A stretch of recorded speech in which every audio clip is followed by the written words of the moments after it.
Abrimos nuestro programa, como siempre, con esta nota editorial. Hoy queremos hablar con ustedes sobre algo que nos toca muy de cerca. Vamos a hablar del río Paraná en estos pocos minutos en el cual los invitamos a pensar juntos. Es cierto que si vivís en algunas de las ciudades que el río Paraná alimenta a lagunas, a ríos, a riachos, el panorama se ve un poco mejor. El río está recuperando muy de a poco su cauce, su nivel, ¿no? De todas maneras, los que saben, los especialistas, dicen que ese río ya no es el mismo. Un río caudaloso, bueno, ya no lo es tanto, está sufriendo. Dicen los que saben que difícilmente vuelva a ser el mismo. Porque en realidad el río Paraná no es el mismo, pero todo el ciclo hidrológico, todos los ríos de América del Sur están profundamente afectados en este último tiempo. Por ejemplo, nuestro río Paraná está sufriendo el menor caudal, el menor nivel en 77 años. Y esto, como decimos siempre, no es casual, no es producto de la casualidad, sino que es producto de la causalidad. Hace un par de días atrás, un grupo de científicos protagonizaron lo que se conoce como la rebelión científica global, un movimiento donde intentaba llamar la atención a los ciudadanos de algunas cosas que estamos viviendo. Y parte de esa protesta era por la agresión sufrida por los ríos. Los invito a ver un mensaje que dio una de estas científicas, se llama Irene Weiss, es bióloga de la Universidad de Buenos Aires y así lo anunciaba. Hola, soy Irene Weiss, bióloga por la Universidad de Buenos Aires, ecóloga por la Oregon State University. Vivo en la Argentina y estoy muy preocupada por lo que está ocurriendo en el río Paraná, río en el cual trabajé muchísimos años de investigación y al cual dediqué prácticamente toda mi vida profesional, más de 40 años. Esta semana, del 4 al 9 de abril, me sumo a la rebelión científica global por la gran crisis hídrica. El río Paraná es uno de los grandes ríos del mundo, el segundo de América del Sur, uno de los grandes ríos del mundo, the mighty rivers of the world, como figuran en todos los libros de geografía. Es el segundo después del Amazonas. Tiene 4.000 kilómetros desde las nacientes hasta la desembocadura. Todas las lagunas del Valle de Inundación están secas. Los peces migradores, a los cuales dediqué mi vida profesional, son el dorado, el sábalo, el surubí, el patí, el manguruyú y otros, no están pudiendo reproducirse, yendo aguas arriba a dejar sus crías y luego aguas abajo la siguiente generación a alimentarse. Eso fue gestado a lo largo de millones de años de evolución en forma paralela con el río. Es un recurso no solamente comercial, sino también cultural súper importante, porque los pueblos originarios ya los veneraban como dioses a estos peces y están desapareciendo. Es biodiversidad que estamos perdiendo. Además, no está habiendo agua para las poblaciones aledañas del río, donde está más del 70% de la población de la Argentina, porque es nuestra columna vertebral hídrica.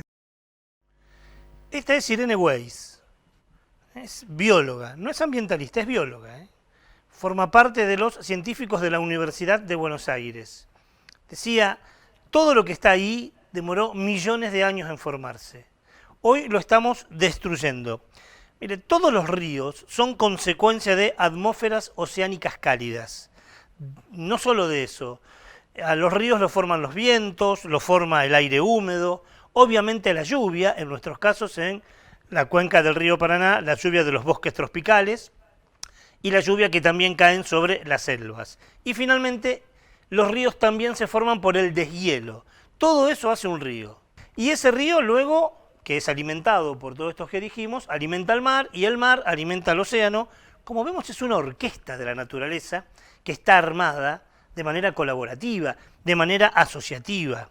Claro, si algo se afecta, si afectamos la lluvia, afectamos la humedad, afectamos el deshielo, esto repercute en los ríos, que repercute en el mar, que repercute en el océano. ¿Se entiende, no? Cómo tocando algo afectamos absolutamente todo. Si vamos a nuestro río Paraná, que es lo que hoy nos convoca para estos minutos de apertura, nuestro río es consecuencia de las lluvias, claro. El río Paraná lo alimentan las lluvias. Pensá que el río Paraná tiene un caudal cuando tiene su cauce normal de 5.000 kilómetros. 3 países lo disfrutan: Brasil, Paraguay y Argentina. Entonces, a menos lluvia, menos río. Tenemos menos lluvia y el río ha bajado su caudal, pero no es solo por eso. Nuestro río Paraná se nutre de lo que se conoce como los ríos voladores de la Amazonía.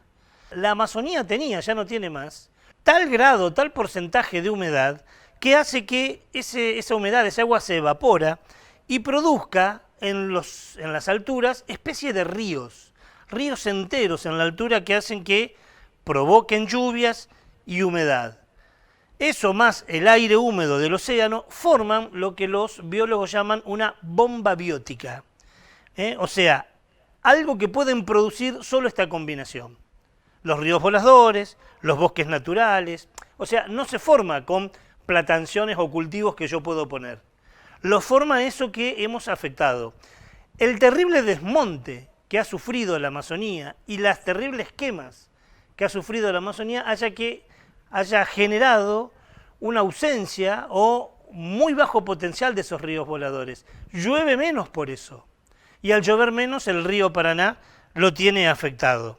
Estos ríos voladores que viajaban por la cordillera, que iban hasta Paraguay, que también alimentaban el río Paraná en Paraguay, ya no están. Y tampoco están en nuestra zona. Y por eso el río Paraná ha descendido tan profundamente. Si a eso le agregamos que se ha arrasado con el Chaco americano, evidentemente esa terrible deforestación vivida en toda esta zona ha generado un río Paraná con un caudal casi inexistente como es el que estamos viendo ahora. La deforestación ha generado gran parte de este daño del ciclo hidrológico, como lo llaman los mismos investigadores. Estos desmontes que se hacen para ampliar la frontera agropecuaria, y por eso se entienden las cosechas récord. ¿Por qué todos los años tenemos más soja, más maíz transgénico? Porque donde antes había árboles, ahora hay llanura y allí se produce. No solo tiene que ver con un éxito de la maquinaria agrotecnológica, tiene que ver con la cantidad de extensión que se usa ahora para estos cultivos, que hoy lo sufren porque no tienen lluvias y porque no tienen agua para el riego, porque el río está absolutamente bajo. Si a esto le sumamos la contaminación, como le veíamos cuando hablábamos con Mauricio Cornaglia, la contaminación industrial que se da en el sur de nuestra provincia de Santa Fe, la que se da en Brasil, la contaminación, como lo dijo Damián Marino, universitario y científico de la Universidad de La Plata, que se da con los agrotóxicos en todo el río Paraná, los residuos cloacales. Bueno, el tema es sumamente grave. Por eso los científicos plantean una rebelión global y dicen paremos con esto. La científica que escuchábamos, Irene Weiss, hablaba de la sabiduría de los pueblos originarios. Y vaya si son sabios, ¿no? Ellos cuidaban y veneraban estos ríos. Traigo para terminar este comentario una carta que el jefe indio del pueblo Squamish, que es un pueblo indio norteamericano, en 1854 le escribió una carta al presidente de los Estados Unidos cuando el presidente quiso comprarles las tierras que ellos habitaban. La carta decía en un párrafo: el murmullo del agua es la voz del padre de mi padre. Los ríos son nuestros hermanos y sacian nuestra sed. Son portadores de nuestros canoas y alimentan nuestros hijos.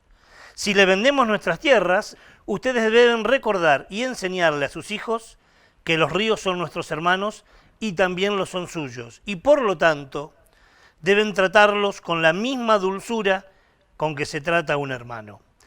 Evidentemente habrá que volver a las fuentes, a ese pensamiento, para poder recuperar lo que hemos perdido.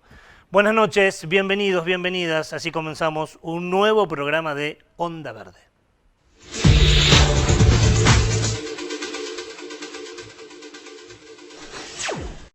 Gracias por estar del otro lado. Hoy empezamos hablando del río Paraná, vamos a hablar también de minería, tenemos un programa muy cargado. Hablando de río, una de las contaminaciones que más sufren nuestros ríos es la contaminación con plástico. Aquí en la Universidad Nacional del Litoral hay un equipo de investigación que está coordinado o dirigido en este caso por Martín Bletter. Martín es investigador del CONICET, forma parte del Instituto Nacional de Limnología, que lleva adelante estudios sobre contaminación con plástico en la laguna Setúbal y en el río Paraná desde el 2016. En algún momento hablamos con él, recordamos material de nuestro archivo. ¿Qué es lo que vio Martín Bletter y los investigadores sobre la contaminación con plástico en la laguna Setúbal? La investigación sobre plástico y contaminación por plásticos, primeramente la centramos en la laguna Setúbal, por una razón bastante obvia. Entonces, tenemos una conexión directa con la laguna. Santa Fe toma agua, parte del agua potable que toma es de esa laguna, tiene una enorme actividad recreacional también en la laguna y dada la cercanía, es limítrofe con la misma ciudad, partimos de la hipótesis que podría haber una contaminación debido a residuos plásticos considerable como para que justificara la investigación.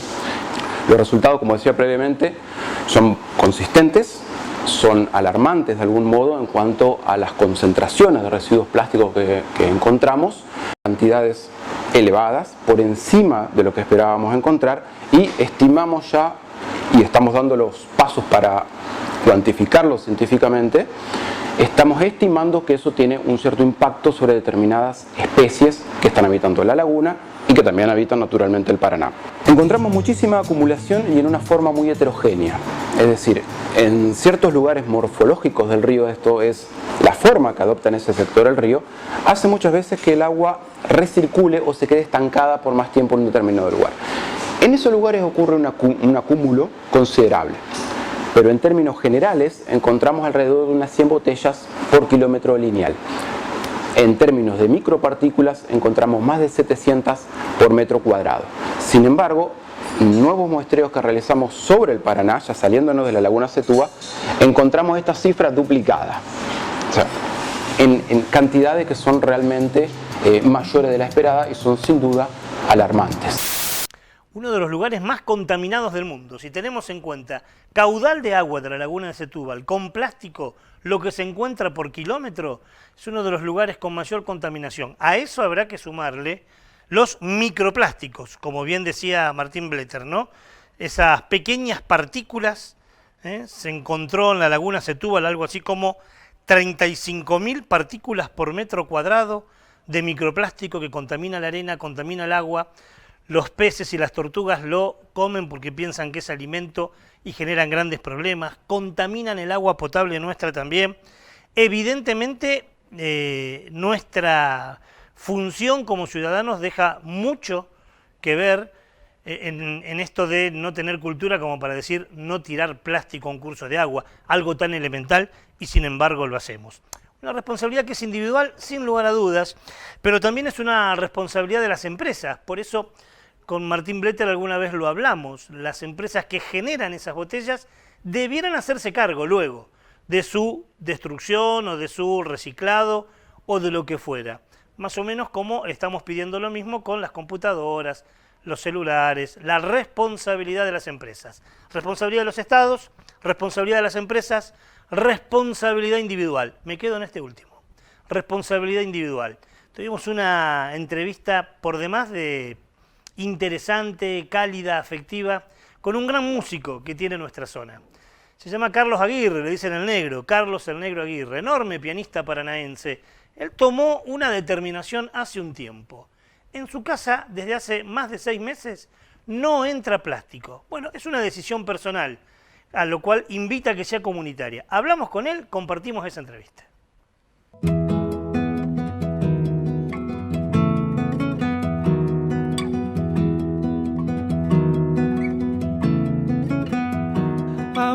Desde hace, te diría 20 años, yo comencé separando la basura. Como cualquier vecino, digamos, como que ya empecé como a armarme los cestitos en mi casa y separaba lo que iba, lo seco, bueno, por un lado el plástico, por otro el papel y por otro como el residuo orgánico. Vivía en un departamento en ese momento y se me hacía como un poco complejo el compostar y todo eso. Y no tenía mucha idea en realidad, todavía estaba como ahí entrando en ese mundo. Eso fue creciendo, digamos, paulatinamente. Me fui involucrando cada vez más con lecturas y sobre todo con personas así cercanas que tenían una práctica así ambiental como mucho más consciente y de la cual me sentía y me sigo sintiendo como un aprendiz, ¿no es cierto? Así fue de a poquito, un proceso en el que en un momento, bueno, a partir de determinadas informaciones y ya me fue muy difícil como te diría, mirar para otro lado. Tuve como algunas situaciones de salud que me llevaron a indagar un poco más profundamente sobre la alimentación y a conocer personas que, digamos, que tienen un trabajo profundísimo, digamos, en eso. Bueno, o sea, como que todo se fue como concatenando, enganchando, para que yo en un momento dado ya es como que empiece a revisar otra vez así mi vida particular y decía, bueno, yo de repente estoy saliendo a la calle y participando de las marchas en donde reclamamos bueno, a esas grandes empresas contaminantes, ¿no? Pero bueno, a ver, en mi casa, yo soy como una pequeña replicadora de eso, contaminando con determinados productos, con determinados en packaging o en envases, y eso me llevó a tomar la decisión. Un día dije, bueno, no quiero tirar más plástico, ¿no? Pero claro, si no tiro plástico, no tiene que ingresar plástico, porque si no mi casa se va a transformar en un basural, digamos, ¿no?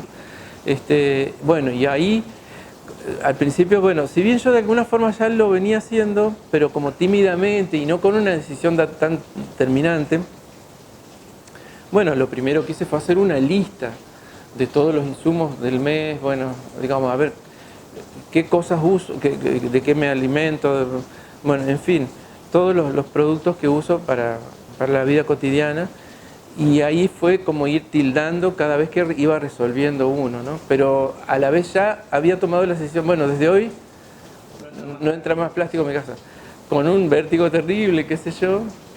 Y que un vértigo que felizmente a los poquísimos días desapareció porque me di cuenta que muy fácilmente pude resolver. O sea, no era una cosa tan lejana, ¿no? Es cambiar un poco algunas rutinas, ¿no? Yo siento que no es más laburo, porque mucha gente, no, pero es más laburo, qué sé yo. Es otro laburo, distinto, digamos. Es como organizarse de otra manera. Arranqué no yendo al súper, porque en el súper, claro, yo digo, bueno, listo, no voy más. Obviamente me tuve que olvidar de un montón de cosas que me gustaban, como, no sé, galletitas o lo que fuera, que a la vez, si te pones a leer un poquito en detalle los ingredientes, estamos lejos de poder llamar los alimentos, digamos. Si no lo comes mejor, digamos, sí, aparte. Mejor, claro. Y bueno, y me empecé a hacer como una libreta, digamos, de los contactos de, bueno, los que pasaban a ser ahora mis proveedores, ¿no? Bueno, gente que trae a la ciudad o que produce verdura orgánica. Y lo loco fue desayunarme de que en mi ciudad, que yo pensaba que no, eso debe ser más fácil conseguirlo en una ciudad grande o qué sé yo. De repente acá mismo había un montón de productores y productoras de esas materias, digamos, de esos alimentos, ¿no? ¿Los comerciantes del barrio qué dicen cuando te caes con la botella, con la bolsa? Ya como que están, muchas veces te dicen, vos, cierto, que vos eras el de los... Vos eras el de... Claro, lo cual es un orgullo por un lado, pero por otro digo, qué pena que sea el de, o sea, que no seamos los o las, ¿no? En el sentido de que no es todavía una práctica tan colectiva, ¿viste? Pero muchas veces lo toman bien y cuando no hay una disposición por parte del comerciante, digamos, de acceder a mi pedido, que es muy sencillo, simplemente que no me den un envase, yo les proveo del envase. Cuando veo que el tipo está, o la persona está como más dura con eso, que a veces no entiende y se ponen como rígidos sin haber reflexionado, en verdad, porque hasta les conviene porque no están ni siquiera gastando. Bueno, no, me voy, no les compro.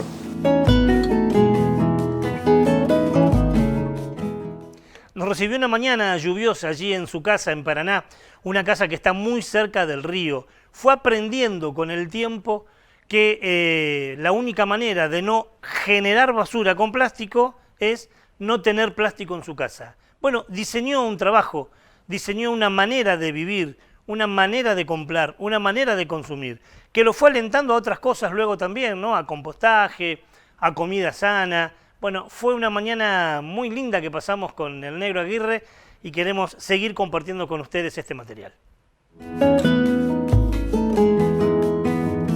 Vos vivís cerca del río, muy cerca, a una cuadra.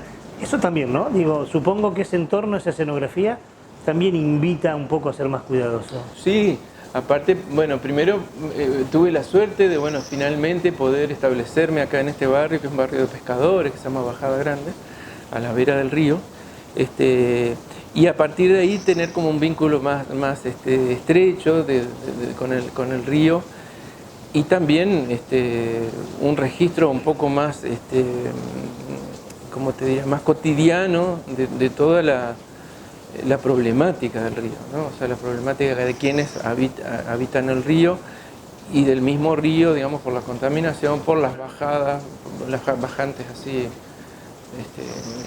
agudísimas, digamos, como la que estamos viviendo en este momento. Hace varios años atrás, yo me acuerdo que hice una canción dedicada al zurdo Martínez, a Miguel Martínez, a raíz de unos paseos que hice con él, digamos, en su canoa, bueno, que fueron muy inspiradores. Bueno, y la canción empieza con una frase que es espuma sobre las olas, mansa nube adormecida. Yo lo veía como así poéticamente, a eso, mirá, esas espumas. Y me acuerdo que, bueno, tiempo después, hablando con un pescador, él me dice, no laven con detergente. Él como que, bueno, vive a diario ese paisaje, y decía, porque toda esa espuma, después es esa espuma que va navegando en el río. Y yo decía, uy, ¿y mi canción? ¿No? Es como que haciéndole como la apología al paisaje de la nube en forma de espuma y qué sé yo, y resulta que era todo material que no se degradaba.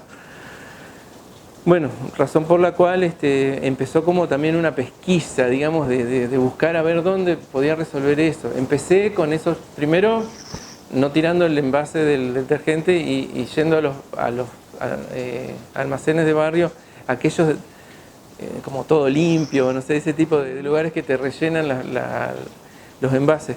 Pero después, como que decía, bueno, pero eso que me están rellenando, otra vez genera esa espuma a la que yo le cantaba y no se va a degradar, ¿no? Entonces empecé a buscar como alternativas, y en plena cuarentena, que yo creo que todo el mundo un poco hizo eso con un montón de cosas, bueno, me puse a ver tutoriales de quiero cocinarme tal cosa o quiero, bueno, y hacer como un detergente. Bueno, no me resultó, y entonces como que miraba después con cierto prejuicio como esos emprendimientos donde que te ofrecían un detergente, digamos, hecho de forma artesanal, hasta que, bueno, hace no tanto tiempo, una amiga muy querida me dice, vos que estás en estas búsquedas, yo te traje de regalo esto para que lo pruebes.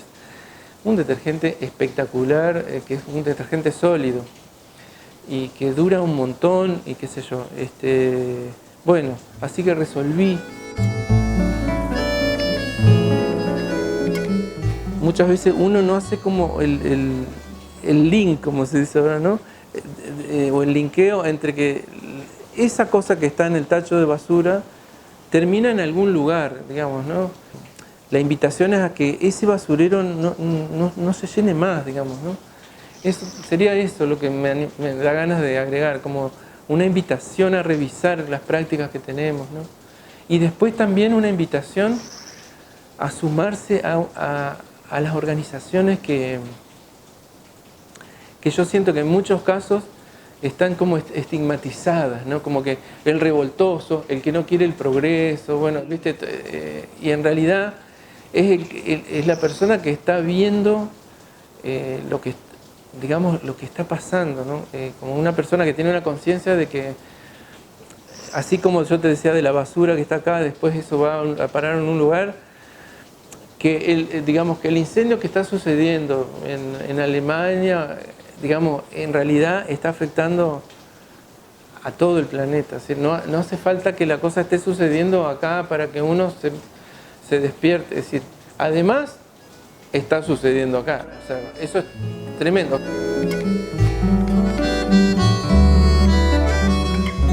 Me da muchas ganas de mencionar a Flavia Brofone, por ejemplo, o al Guille Folguera, como, digamos, como ciertos faros así, que a mí, por ejemplo, es como mi informativo. Yo los veo, digamos, y siento que con ellos aprendo de las cosas del mundo, de lo que está pasando, y me siembran unas ganas de participar así, ¿viste?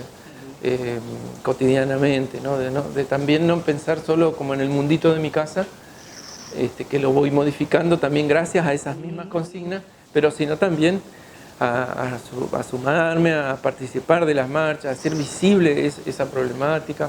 Tengo mucha esperanza, sobre todo en que la gente se junte. Digamos. Yo creo que nosotros hemos históricamente, como sociedad, parado algunos procesos. Bueno, cuando la gente se junta, se pueden cambiar algunos destinos, digamos.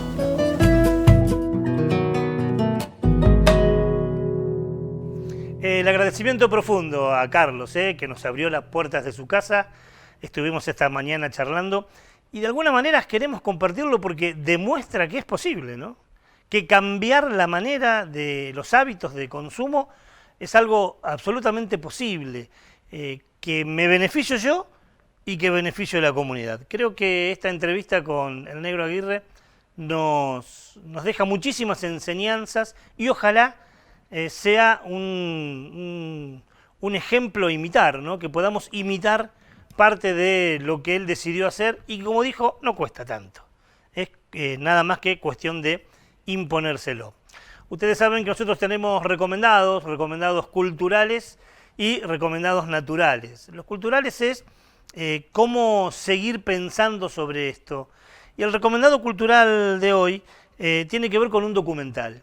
Justamente el documental se llama Un océano de plástico. Está dirigido por Craig Leadson. Es un documental del año 2016. Tiene una duración de un poco más de 1 hora y media, 1 hora 40 minutos. Y en este trabajo el documentalista descubre que los océanos están repletos de plástico y entonces emprende una investigación sobre los efectos que genera este plástico con la contaminación ambiental.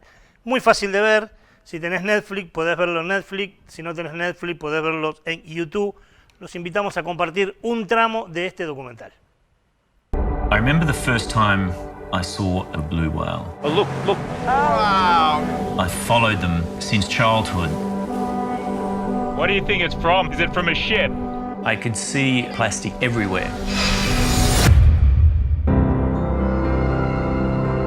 We were in what we thought was a relatively pristine environment. I started to wonder what was happening in oceans elsewhere on the planet.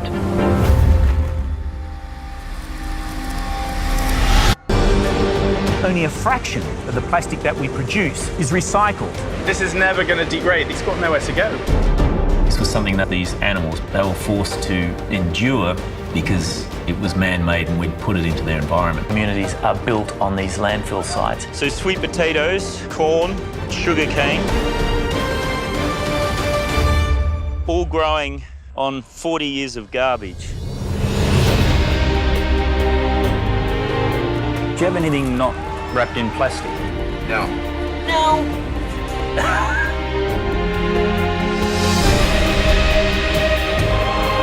We have to make our life better for our kids' children.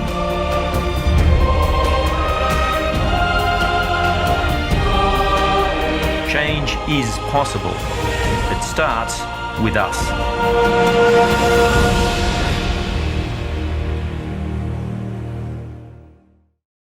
Se prende la primera luz del semáforo, es la luz roja, la mala noticia.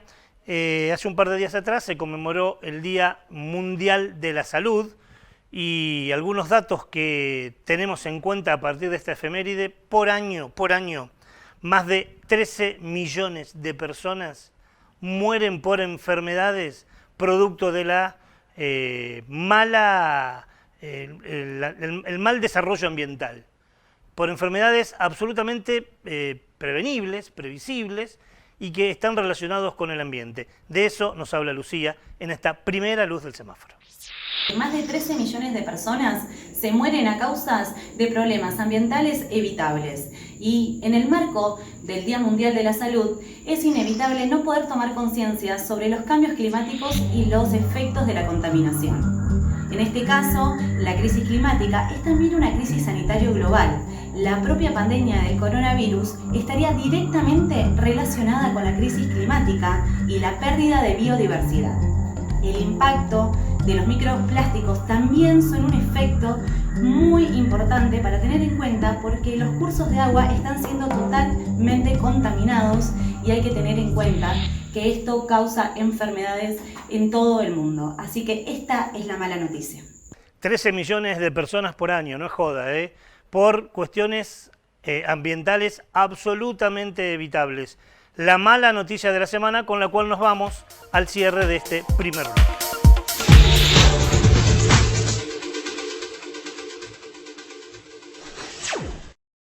La democracia se construye desde el diálogo y la participación. Cámara de Diputados de la Provincia de Santa Fe.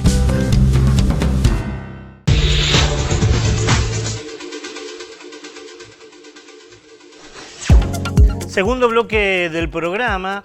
Si sos de aquellos televidentes que nos ves regularmente, recordarás que la semana pasada, cuando comenzábamos el programa y hacíamos el editorial, te contábamos lo que estaba pasando en San Juan, más concretamente en el departamento Iglesias.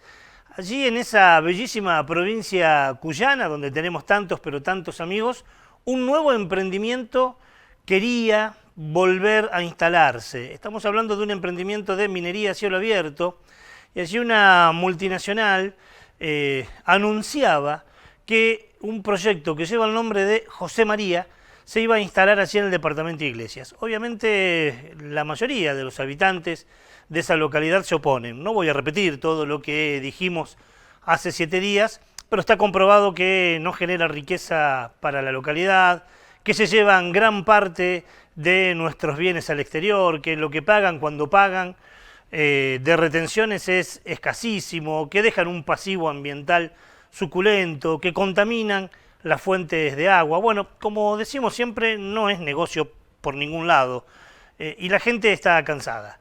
Bajo las consignas de el agua vale más que el oro, suelen oponerse a estos emprendimientos. Bueno, pasó algo. Entre el domingo pasado y este domingo algunas cosas sucedieron. Vamos a rever, vamos a ver qué es lo que se quiere instalar. Hace un par de meses atrás, el integrante, el director de la multinacional, el gobernador de San Juan y el presidente y el ministro de la Producción de la República Argentina, Matías Culfas, anunciaban en Casa Rosada cómo sería este emprendimiento. Es una inversión de 4.200 millones de dólares, ahora el señor Lundin va a dar algunos detalles, que va a permitir producir cobre, oro y plata. Así que es una inversión importantísima para la Argentina por su monto, por el impacto que va a tener. Se inicia la construcción en los próximos meses con una inversión de 3.100 millones de dólares que va a generar en el año 2026, que empieza la producción, luego de otra etapa de construcción, un nivel de exportaciones de 1.700 millones de dólares por año. Es decir, que son inversiones que van a tener un impacto muy significativo, que nos ayudan a la Argentina a resolver temas productivos y temas macroeconómicos. Esta explotación en particular va a tomar 4.000 trabajadores para la construcción, y en la operación permanente, que se prevé durante 20 años de explotación, van a tomar 2.500 trabajadores. Esto implica, por ejemplo, para dar 2 datos que son significativos, el consumo de energía se eleva al doble lo que consume la provincia de San Juan. Solo José María va a implicar 1,2 veces el consumo de energía que hoy tenemos, y el volumen de exportación de la provincia de San Juan lo eleva al doble. Ahí estaba, ¿no? El anuncio de los 2 dirigentes y el empresario sobre este tema. Quien lo va a explotar es una multinacional canadiense llamada Lundin. Sería en el departamento de Iglesias. Lo que se quieren llevar es cobre, oro y plata. Y para ver qué pasó esta semana, para que nos digan por qué no están de acuerdo, Estamos comunicados con un amigo, periodista él, de Radio Nacional allí en Háchal, pero además es integrante de la Asamblea Háchal No Se Toca. Enorme gusto y enorme placer poder estar comunicados con Domingo Jofre. Hola Domingo, ¿cómo te va? Buenas noches. El gusto es mío, Ricardo, y como siempre el agradecimiento enorme por la visibilización que nos permiten ustedes a través de sus espacios. Ahí te escuchaba, ¿no? Y sí, realmente estos últimos días han sido tremendos para nosotros.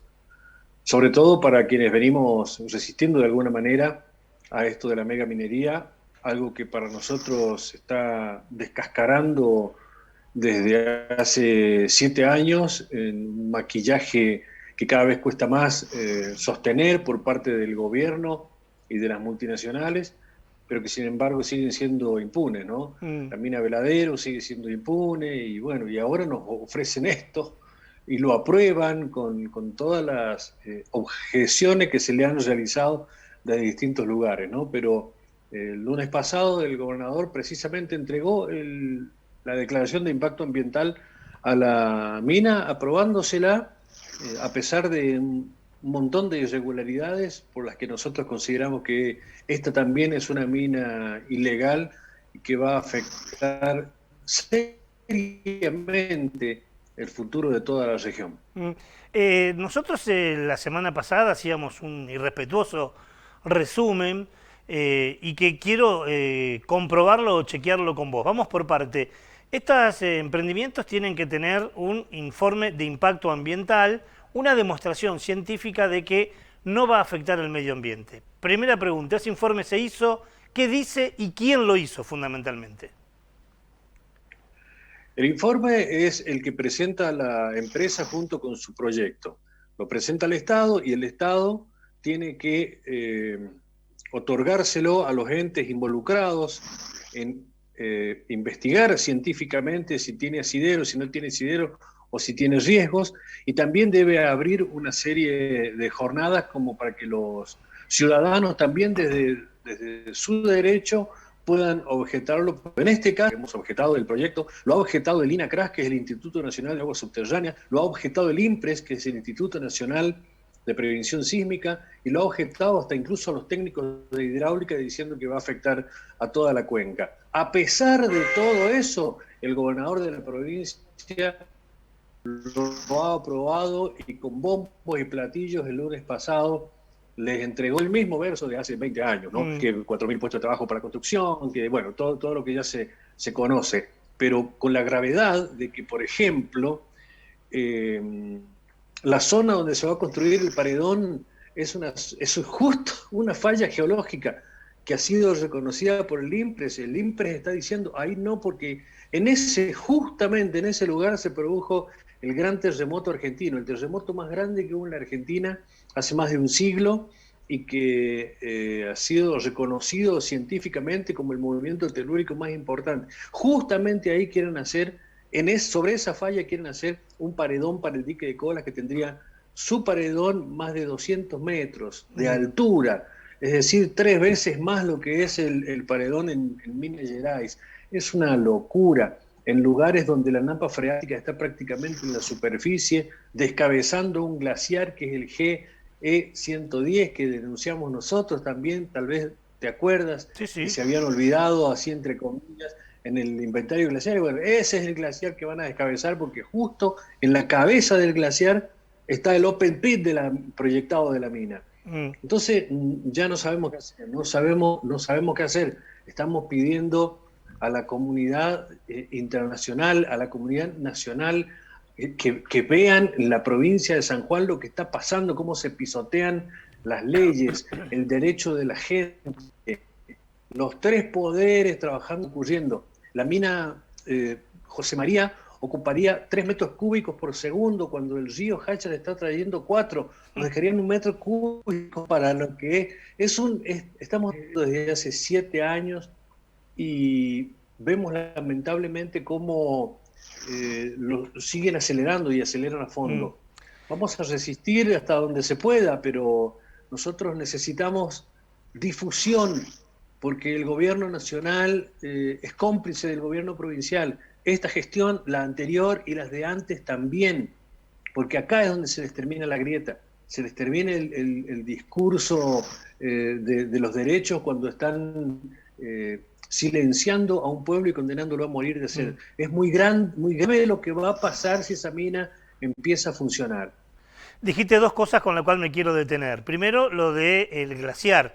Si no tengo mal entendido, parte de este emprendimiento iría sobre el glaciar El Potro, que además le brinda agua, agua potable para el consumo humano y de riego a ustedes, digo, a los sanjuaninos y a los riojanos. Y la otra pregunta que te quiero hacer es si es cierto que parte del emprendimiento está arriba de una biosfera, la biosfera San Guillermo, que es un territorio que debiera ser protegido y que así inclusive lo declaró ya por la década del 80 Naciones Unidas. Punto número 1. El glaciar que va a descabezar directamente porque el Open Pit le muerde la cabeza al glaciar es el glaciar GE 110, el que se habían olvidado en el inventario. Bien. Pero toda la zona de faena de la mina, está en cercanías del glaciar El Potro, que también tiene influencia sobre la cordillera riojana. Es más, te cuento así entre comillas, que el proyecto de José María es la punta de lanza de un gran proyecto que se llama Constelación y que incluye otros proyectos más dentro de la misma región y que abarcaría el límite entre San Juan, La Rioja, parte del territorio de San Juan, parte del territorio de La Rioja y parte del territorio de Chile.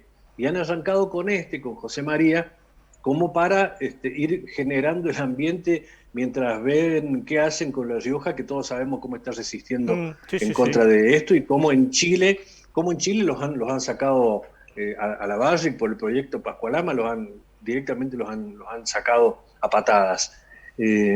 Como otro dato te digo que la afectación que haría es reconocida por la propia empresa, 200 hectáreas de vegas. 200 hectáreas de vegas desaparecen en el comienzo de los trabajos para realizar la estructura de la mina José María. Las vegas son los humedales altoandinos, claro, los suspiros de agua, como se le llama, que son los lugares donde beben los camélidos. Esta zona, el Parque San Guillermo y la Reserva de la Biosfera de San Guillermo, fue creada para la protección de los camélidos. El mismo informe de impacto ambiental de la propia empresa y de las entidades estatales que han estudiado este informe, que han presentado, han dicho que lo va a afectar, que no va a poder utilizar nunca más ese hábitat, los animales se van a tener que ir, además de la afectación de las vegas y de la afectación sobre los glaciares y sobre las nacientes de los ríos, y el gobierno lo aprueba. Todos sabemos que la minería a cielo abierto trabaja con explosivos, ¿no? Que genera una modificación de la escenografía y del ambiente. Lo que a mí me quedó realmente, me asombró mucho, es cuando leía el dato. ¿Cuánta roca triturarían por día? No, son miles de toneladas. Miles de toneladas. Estamos hablando de que se habla de 1.000 millones de toneladas en la operación total. En 20 años, ¿no? Sí, 1.000 millones de toneladas. De roca. Eso iría a lo que vos decías, el dique de Kola. Y ese dique de Kola es lo que trajo accidentes en varios lugares del mundo. Bueno, el más cercano que tenemos es el de Minas Gerais, ¿no? En Brumadinho, claro, hizo desaparecer un pueblo entero y le costó la vida aproximadamente a 300 personas. Y era 3 veces más chico que el proyectado acá en la mina José María, con un paredón de 80 metros, el que tienen planificado hacer acá tiene 200, y la zona es fácil de producirse un fenómeno que los científicos del INPE lo llaman la licuefacción, que es un colapso del sistema de agua que pueda haber en el lugar.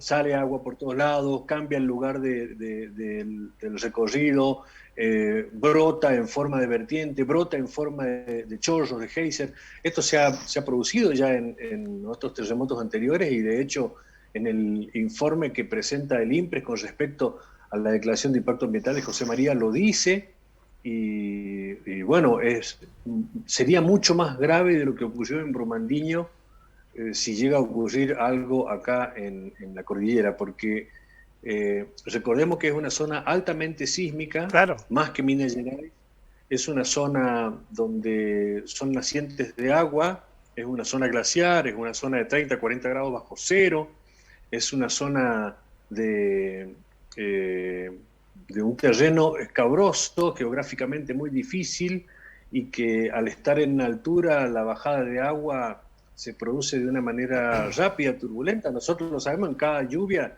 es un gran peligro por las crecientes acá, y es precisamente por los desniveles del terreno. Imagínate allí en la alta cordillera. Claro. La última por mi parte, Domingo, agradeciéndote profundamente este tiempo, es el informe de impacto ambiental fue aceptado por el Poder Ejecutivo de San Juan. Todo da a entender que ahora entonces, corregime si me equivoco, el emprendimiento comenzaría a construirse. ¿Cuál es la idea? ¿Qué es lo que van a hacer ustedes desde la Asamblea Hachal No Se Toca? Resistir, como hemos venido resistiendo, tratando de explicarle una vez más a nuestros vecinos que este proyecto va a significar la desertificación y la destrucción del territorio, porque rota nuestra fábrica de agua, nos quedamos sin agua, nos quedamos a la deriva. Vamos a tomar las medidas legales porque tenemos entendido que lo que está haciendo el gobernador de la provincia con la violación de varias leyes, en conjunto se llama traición a la patria. Es un delito que está contemplado en la Constitución Nacional, y después de haber pensado mucho nosotros cómo encuadrar esto que está ocurriendo en nuestra provincia, con la violación de la ley de medio ambiente, la violación de la ley de glaciares, la violación del propio Código de Minería, lo que nosotros consideramos una violación a los derechos humanos, porque no nos permiten ni siquiera dar a conocer nuestra opinión, todo para beneficiar a grupos multinacionales de los más oscuros que puede haber en el mundo, como Barrick y como Lundin. Googleen y fíjense cuál ha sido su accionar en el mundo. Y esto de destruir territorio en pos de una ganancia extraordinaria para grupos multinacionales oscuros tiene un nombre. Si le agregamos que a eso se le suma lo que es la discriminación hacia quienes habitamos en estos territorios, si le sumamos a eso el envenenamiento de agua, si le sumamos a eso la falta de agua, la falta de oportunidades, la persecución que se realiza a quienes resisten, todo eso tiene un solo nombre, se llama traición a la patria, y en algún momento lo vamos a tener que, algunos lo van a tener que pagar, porque es lo que están haciendo. Nosotros vamos a resistir en las calles y en los juzgados, donde sea necesario, y acá estaremos, siendo el puñadito que somos en la carpa, pero sabiendo que hay un respaldo fuerte por parte de toda la sociedad que está adormecida en un silencio temeroso en muchos casos, porque el poder feudal que hay acá atemoriza, pero a pesar de eso sabemos que la gente va a reaccionar. Este proyecto no se puede llevar a cabo porque es el fin del norte de la provincia. Domingo, gracias por la comunicación. Estamos a 1000 kilómetros de distancia, que es mucho, pero estamos muy cercas también, ¿eh? Sabés que estamos ahí con ustedes, que los apoyamos, que los abrazamos muy fuerte. Vamos a seguir el tema, vamos a ver qué es lo que sucede, y bueno, toda la fuerza del mundo, desde aquí, desde la ciudad de Santa Fe, para con la Asamblea Hachal No Se Toca. Te mandamos a vos y en voz a todos los hombres y mujeres que componen ese noble movimiento un abrazo gigante. Gracias, Ricardo. Un abrazo para ustedes, abrazo a todos los santafesinos. Es Domingo Jofre. Él es integrante de la Asamblea Hachal No Se Toca. Nosotros estuvimos, ¿te acordás? Hace ya un par de años, estuvimos con nuestras cámaras viendo lo que era esa experiencia, una experiencia maravillosa, noble, digna. Y hoy estamos acompañándolos con esto que está sucediendo allí nuevamente, en el departamento Iglesias, en San Juan. Vos escuchaste, una locura. viola casi todos los principios lógicos por el cual no se puede hacer un emprendimiento allí, arriba de una biosfera, cerca de un glaciar, contaminando el agua del glaciar por el cual consumen agua potable sanjuaninos y riojanos, generando un dique de cola que ha traído inconvenientes en todas partes del mundo, encima de una falla geológica, bueno, una locura. Realmente una locura, por eso quisimos abordarlo en el programa de hoy y vamos a seguirlo, vamos a ver qué es lo que sucede. Segunda luz del semáforo, Lucía desde su hogar nos presenta la luz amarilla. ¿Te acordás que en el editorial hablamos de este movimiento que se llama Rebelión Científica?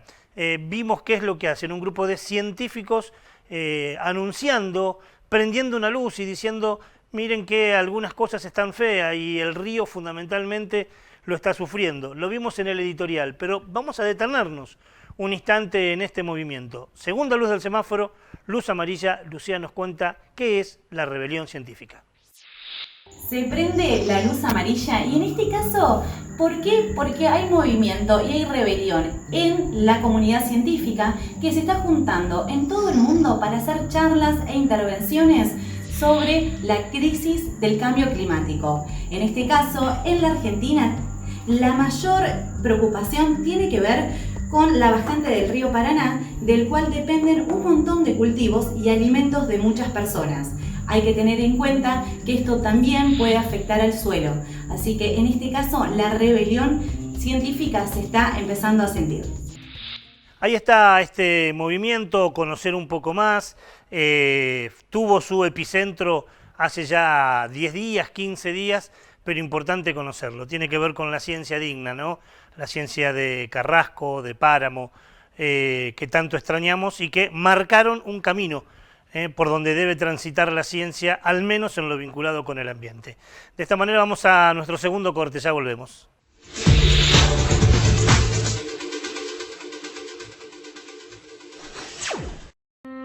Logramos, a pesar de tiempos tan particulares, avanzar en consolidar una institución de puertas abiertas con un consejo más abierto, más transparente y más participativo. Mirá todo lo que hicimos en www.consejosantafe.gov.ar. ADUL, Asociación Docentes de la Universidad Nacional del Litoral. En la lucha por salarios dignos, jubilación móvil y una universidad democrática, pluralista, científica y al servicio del pueblo. ADUL, Pasaje Martínez, 2683.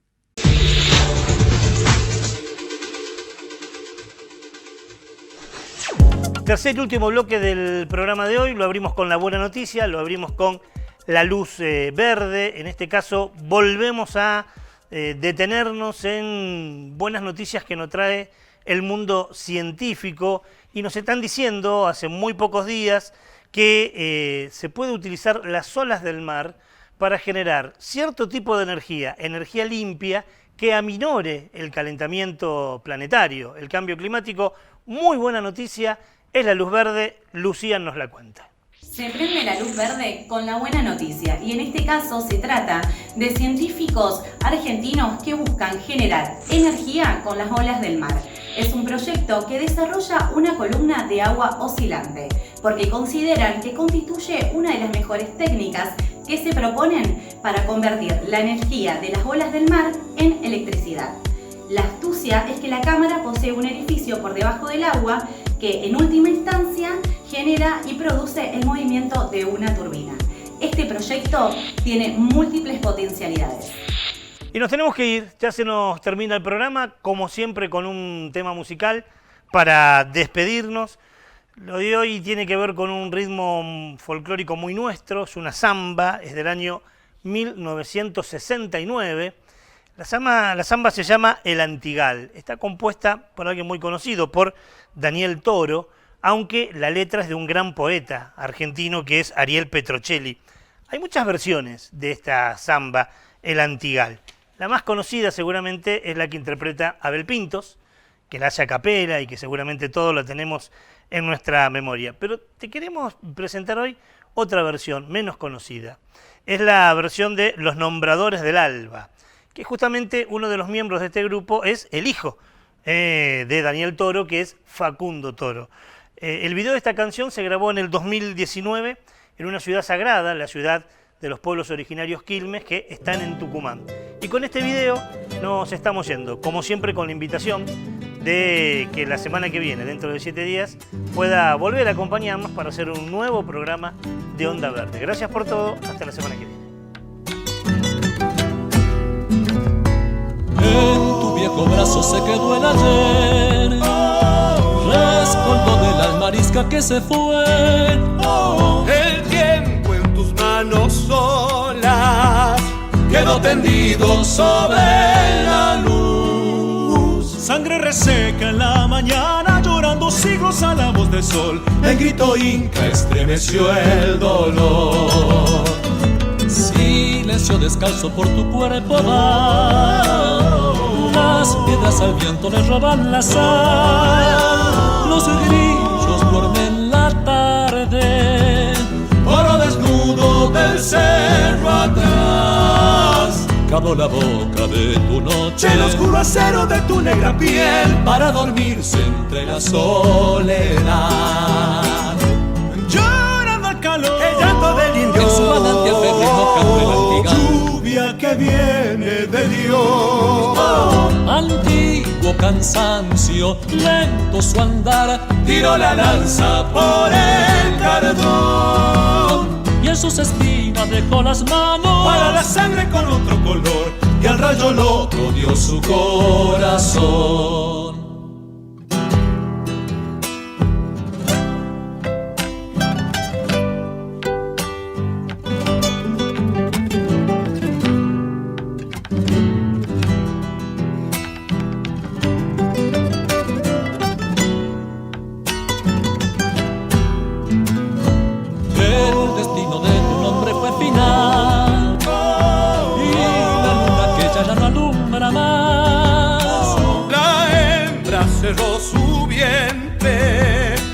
Por la frente se desangró.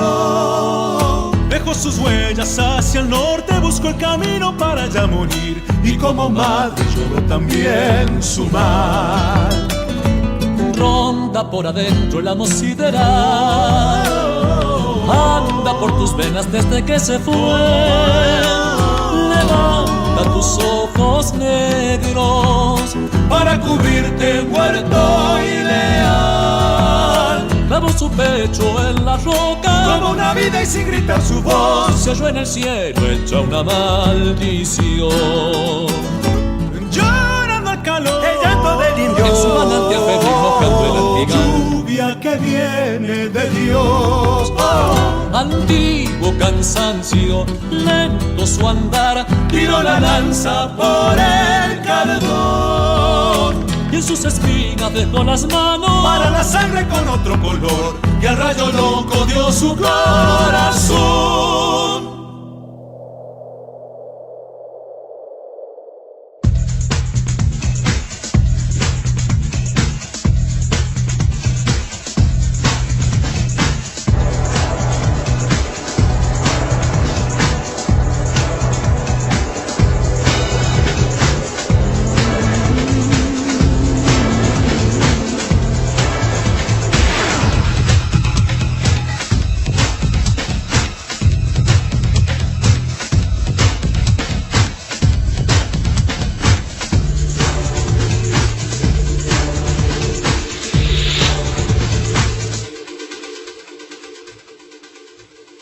You